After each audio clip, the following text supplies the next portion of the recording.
Hi, today I'm reviewing the Skinfix Skin Restoring Gel Cream with Niacinamide. And really quick, I just want to say I purchase all these products with my own money. I'll never waste your time with sponsored ads or videos. So if you want to help support the channel, check out nobsbeauty.com, join my Patreon community, or click on the link below.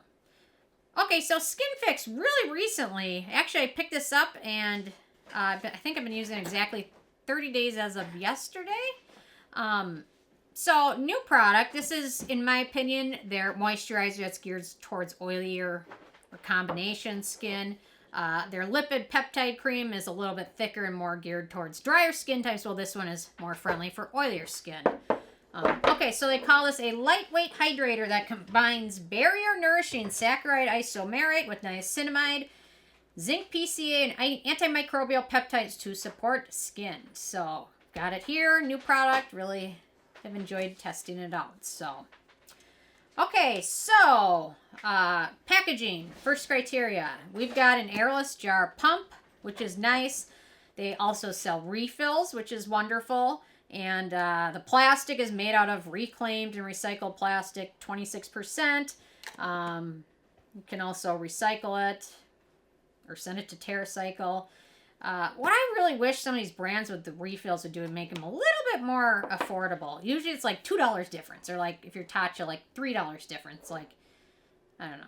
I'd love to see them like encourage it more other than just bottom line, but whatever.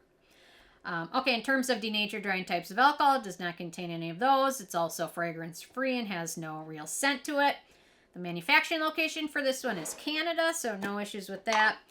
So ease of use, so really wonderful texture to this one. There you go. It's not totally a gel, but it's a gel lotion texture, which is nice. So apply to face and neck after cleansing, morning and evening. Apply to clean, dry skin, although if you're like me, you're going to use this over your serums. Or if it's in the morning, you're going to use this under your sunscreen.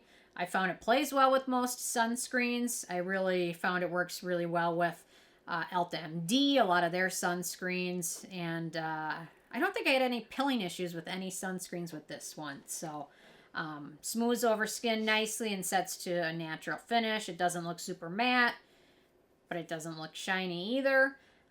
So for me, in my evening routine, it's not quite hydrating enough for my morning routine. I'm really liking it. I'm using it today under my makeup and sunscreen, and just I find it works really well in my morning routine. Sometimes I have a tendency, like something like this, to use it, but then throughout the day my skin will get shinier and shinier, which I don't have a total problem with because it's usually so darn dry, but this one just sets to a really nice finish, and I don't notice it getting as shiny throughout the day as it does with something else. So, really nice. Okay, antioxidants and beneficial ingredients. So, we've got Squalane. It's a good antioxidant and skin identical ingredient. We've got niacinamide, anti-acne, barrier repair, skin brightening. Niacinamide's showing up in everything now. We've got Triheptanoin, which is a light, oily emollient ingredient. We've got Saccharide isomerate, plant-derived moisturizing ingredient. Binds to the skin stronger and longer than other moisturizing ingredients, and keeps skin hydrated longer than usual. Then we've got something called Ammonium Acryloyldimethyltaurate VP Copolymer, also known as Aristoflex AVC. I guess I get that. So it's a it's a polymer that helps create gel textures. So it's a hydrating ingredient.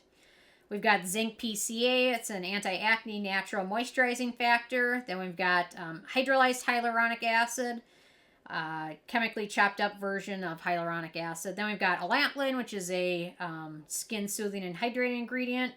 We've got green tea extract, good antioxidant hydrating ingredient. We've got Leptospermone, which is a skin conditioning and also a nutrient that it can inhibit the growth of fungi, whatever. We've got, let's see, Flavesone, skin conditioning ingredient. We've got Isoleptospermone. Didn't I talk about that?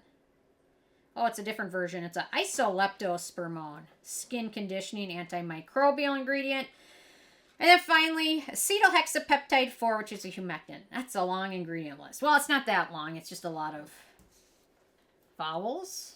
or something. I don't know. It's a lot of vowels. So it's a good list. I'm tired of seeing hyaluronic acid and everything, but I'm not even going to talk about it anymore because I'm not going to give it the attention that it wants by me talking about it.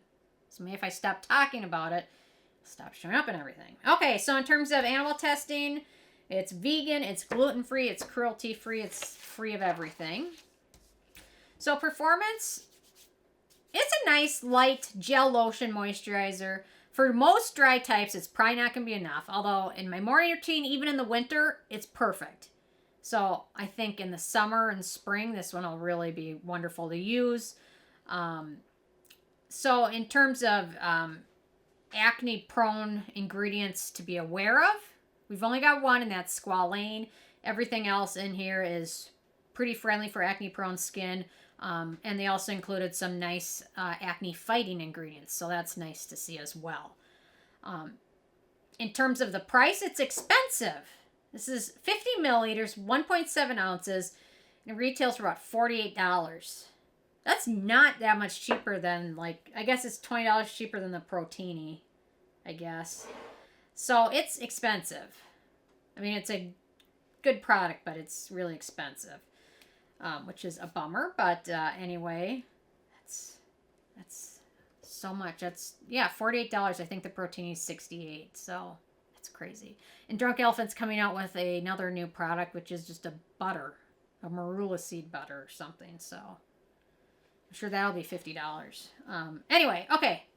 In terms of the it factor, it's a good product. I like it. It's not a must-have. It's a nice moisturizer. I have a feeling a lot of people with acne-prone or oily skin will really have good luck with this one. It's a more affordable dupe for the Allies of Skin multi-nutrient doic cream, and it's also has another alternative, which is a Bonjour green tea water bomb moisturizer, as a more affordable dupe for this one. So not a must-have, but a good option, especially if you're at Sephora and have a gift card or it's on sale. Might be worth checking out. Their hand cream is still amazing. I love it. So anyway, with a 10 being a perfect score, I gave this one 8. Interested hearing from you guys if you had a chance to check this one out yet or not, and if you have what your thoughts are. So leave a comment. Love hearing from you guys, and stay tuned for more tomorrow. Thank you so much. Bye, guys.